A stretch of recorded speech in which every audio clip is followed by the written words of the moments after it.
fact is, well, before I go... Lone, if you don't mind, I wish very specially to have a word with Mary before dinner. But I... Yes, Father. Lady Mary induces Lone to go, and thus courageously faces Lord Brocklehurst to hear her fate.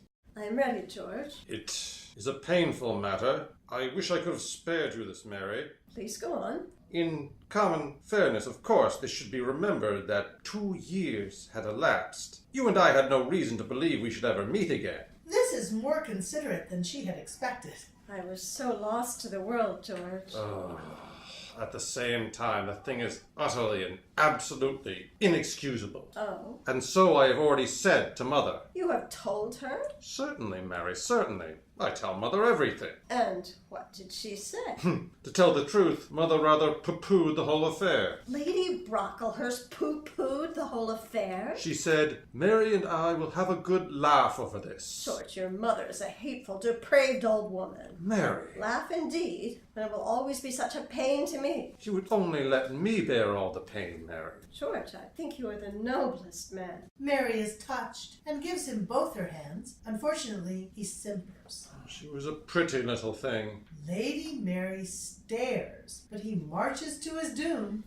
Not beautiful like you. I assure you it was the merest flirtation. There were a few letters, but we've got them all back. It was all owing to the boat being so late at Calais. You see, she had such large, helpless eyes. George, when you lunched with Father today at the club... I didn't. He wired me that he couldn't come. But he wrote you. No. You haven't seen him since? No. She is saved! Is he to be let off also? Not at all. She bears down on him like a ship of war. George, who and what is this woman? She is, the shame of it, a lady's maid. What? A lady's maid. A mere servant, Mary.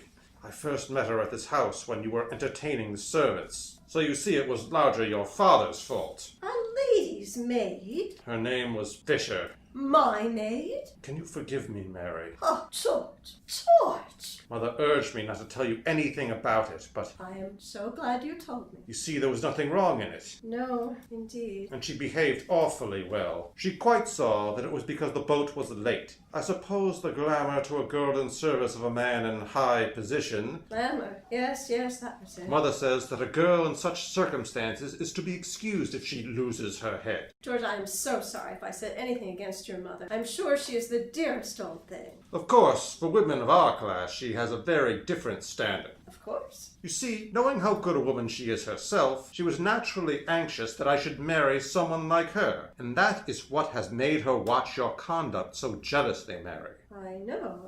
I think, George, that before your mother comes, I should like to say a word to Father. About this? Oh no, I shan't tell him of this, about something else. And do you forgive me, Mary? Yes, I am sure the boat was very late, George. It really was. I am even relieved to know that you are not quite perfect, dear. George, when we are married, we shall try to be not an entirely frivolous couple, won't we? We must endeavor to be of some little use, dear. Noblesse oblige.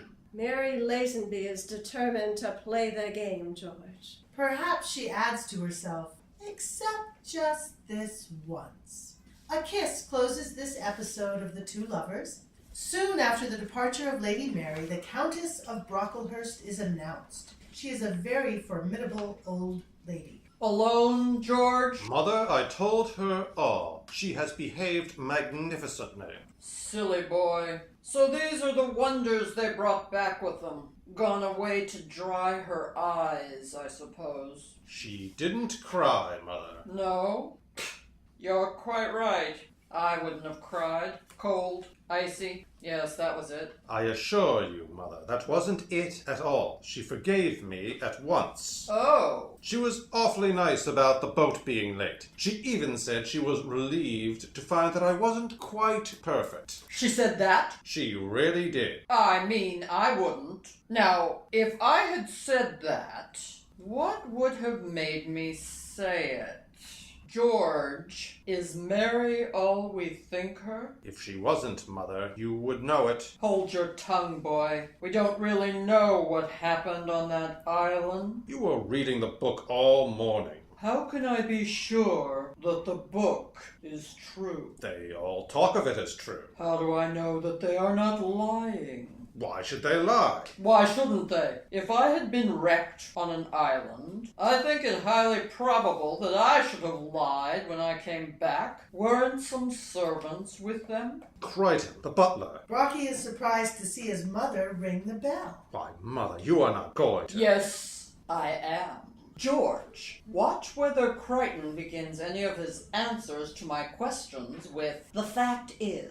Why? Because that is usually the beginning of a lie. Mother, you can't do these things in other people's houses. Crichton enters. It was I who rang. So, you were one of the castaways, Crichton? Yes, my lady. Delightful book Mr. Woolley has written about your adventures. Crichton bows. Don't you think so? I have not read it, my lady. Odd that they should not have presented you with a copy. Presumably, Crichton is no reader. By the way, Crichton, were there any books on the island? I had one, my lady, Henley's poems. Never heard of him. Crichton again bows. I think you were not the only servant wrecked.